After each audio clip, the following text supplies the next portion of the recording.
Morning,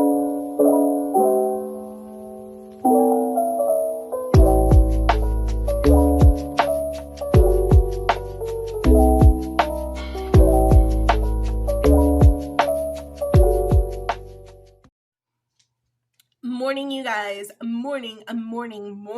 Good morning and happy Monday morning. How is your Monday going? I hope it's going really good. I love Mondays. Probably because I have to work Tuesday through Saturday, so Monday is like an off day for me, but not really. Monday is usually my errands day. All of the doctor's appointments, therapy appointments, errands that are only open Monday through Friday have to be done on Monday. But it's still like I get to kind of get things done and feel productive.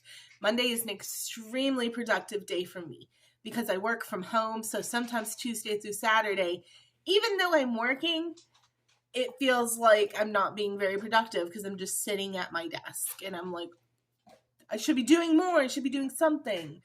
I have the worst about needing to be doing 4 things at once. Like, I'm knitting, I'm reading, I'm listening to a book, I'm scrapbooking, I'm planning, I'm doing a million things at one time while working because I have to feel productive, you guys. So yeah, I digress. We are here to talk about House of Flame and Shadows. And this one right here is going to have all the spoilers. So, if you have not read House of Flame and Shadows and you want to, or you don't like spoilers, if you don't mind spoilers, you can watch this one. Please like, share with your friends, subscribe if you're not subscribed. You guys, I'm super trying to get monetized on YouTube. Like, anything extra money totally would help me to keep doing this because I've been making 3 videos a week for years now. Years. You can look back consistently. 3 videos a week for a minimum of like 3 years. And it just feels like it's kind of gotten stagnant on me. So please, like, subscribe, share with your friends if they like books or vlogs or things like that. If they like listening to my dogs eat their breakfast in the background because they are doing me absolutely no favors right now, Mr. Odin, then please subscribe, like, comment, all of that good stuff. It really, really does help. But House of Flame and Shadow. So we pick up right, and I mean right where Breath and Sky left off, right? So Bryce is in the Night Court, and Hunt, Rune, and Baraxi, I think is his name, are being tortured by the Hind and her partner. I can never think of his name. It starts with a P. I know it does, but you know who I'm talking about. So Hind and that guy are torturing Rune, Hunt, and Baraxi, and then Therian is in the Serpent Queen's meat market fighting for his life. And that's kind of exactly where we pick up. And it just kind of jumps right into, at least on the Hunt, Rune, and Baraxi side, action. Like, they are actively being tortured. So, very Kingdom of Ash vibes. Like, I said that in my non-spoiler video as well.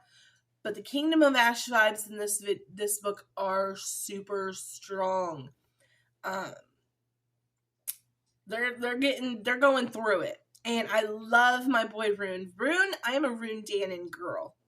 But Rune making jokes in this situation is so on brand for Rune for me. Like, absolutely. I was so happy to see a Rune and Lydia arc. Like I said, this is full spoilers, but I was so happy because I love Rune and Lydia. They are my OTP of this series. Yes, Bryce and Hunt are the shit and they're mates and they're awesome. But there's something about Rune and Lydia. Rune is like the perfect epitome of fuckboy turned hero that I just cannot get enough of. Like, I eat it up. And Lydia's his mate. She's had a hard ass life, and now she gets to go to bed with Rune every night. So there's your reward, sister. There's your reward. And a jump scare. I didn't expect Lydia to have the twin boys. I wasn't seeing that coming, that we're staying out there on the ship. But so a lot of people are complaining about the amount of crossover into the Night Court that we got with Bryce. Basically, it was just Bryce, Nesta, and Asriel, which it was real weird, the vibes I was getting at the beginning of the book between Bryce and Asriel, okay? I was texting a friend, and I was like, are you getting Asriel Bryce mates vibes? And they were like, no. And I was like, are you 100% sure? Because I'm getting those vibes, the way that the sword and the dagger were calling to each other, and the way that, like, it felt like Asriel and Bryce were calling to each, like, I was like, man, Miss Moss, what are you doing here? But no, thankfully she did not go that route. Woohoo. Because like I said, we do know that we've met Asriel's mate. We just don't know who it is yet. So we know we've met her though. And I was like, oh God, what if it's Bryce and Hunt's dying? Because Hunt was still being like tortured to death at that point. So thankfully it did not go that way. It did not go that way at all. But yeah, there was not a whole lot of crossover content. I think people were wanting to see Farah. People were really concerned there was no Cassian. They were like, is Cassian dead? Cassian finally shows up at the very end of the book when Bryce goes back to get her parents in the other realm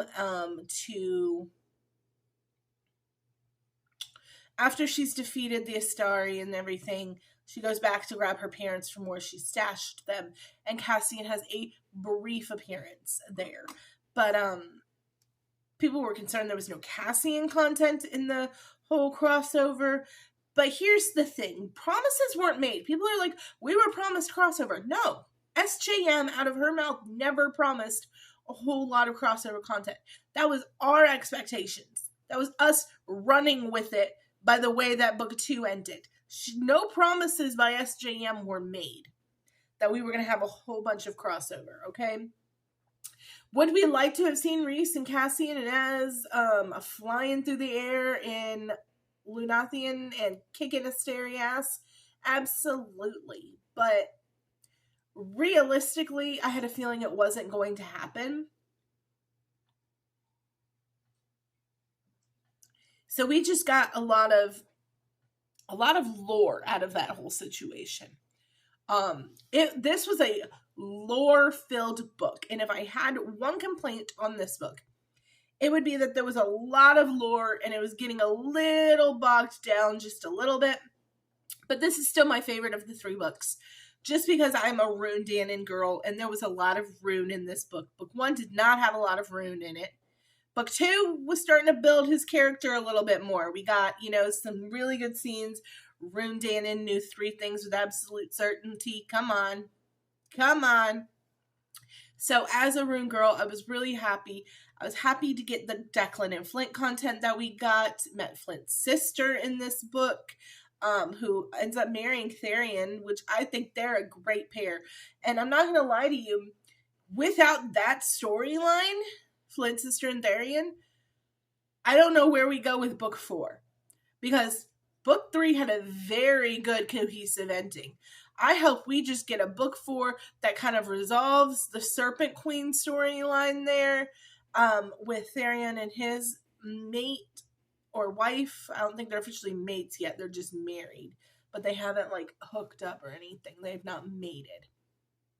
So I want to resolve that Serpent Queen storyline. But I want it to be just smushy, smutty happiness for Bryce and Quint, or Bryce and Hunt, and Rune and Lydia. I want them happy and in a stable environment. I don't want more drama for them. I just want them to have to help Tharion defeat the Serpent Queen. Okay? So we've got House of Earth and Blood, House of Breath and Sky, Now we did the House of Flame and Shadow. I don't know what the next house for the Serpent Lady is going to be called, but that'll be the 4th book, hopefully. House of whatever house the Serpent Queen is head of. And then everybody rides off into the sunset. That would be my perfect ending to this series. I thoroughly, thoroughly enjoyed this book 3. Like I said, I think it's my favorite so far of the Crescent City house books. You know what I mean?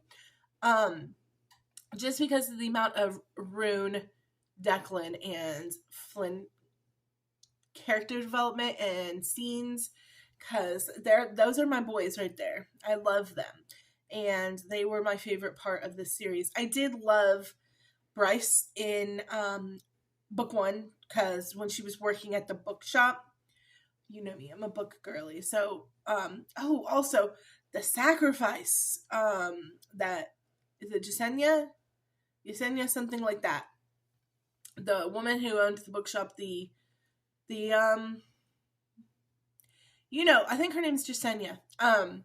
Yasna, something like that. You know who I'm talking about. Her sacrifice, because she'd lived such a long life, to bring Bryce back to life was so good. So well built up from that first book. So freaking good. So yeah, I really, really loved this book. There were so many things that I loved about this book. I would love book 4, like I said, to be more in-depth into their life. Like, what does Bryce and Hunt's life look like? What does Rune and Lydia's life look like? What does Declan and Mark's life look like? And then maybe find a mate for Flint. And let's have Darion and his wife, Flint's sister, really fall in love and get mated and defeat the Serpent Queen. That sounds like fun, right? The meat market is a terrible place. Let's crush that shit. And also figuring out whether or not there's going to be electricity in Lunathian. Like, that's a big deal without the Assyrian power drinking. So yeah, I love you guys so much. This is my review of House of Flame and Shadow. 5-star plus from this girl here.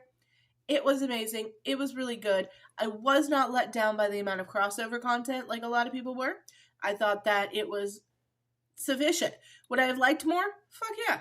Is it sufficient? Absolutely. It was what made sense, I guess, at this time. You know what I mean? I think that they have definitely left it open for more crossover. Maybe in ACOTAR, she's gonna come through there and help them out with something. You know what I mean? So yeah, I love the opening, the slight door opening for crossover content. And I just really enjoyed the book. 5-star plus. One of my favorites of the year. Great book 3. It had such an Avengers Endgame vibe. Like Kingdom of Ash did. It was definitely SJM. You knew when you read it, it was an SJM book. But we might have a Sunday night dinner vlog on Wednesday morning. I'm going over to Stephanie's to make Berea for the first time. And so that'll be fun. We will have a Super Bowl vlog because we are making all kinds of fun stuff for the Super Bowl. And I'm going to vlog that. So that'll be the following week. I love you guys so much. Please like, subscribe, comment down below if you've read House of Flame and Shadow and loved it or hated it. Tell me what you thought of it. And I will see you guys on Wednesday. Bye now.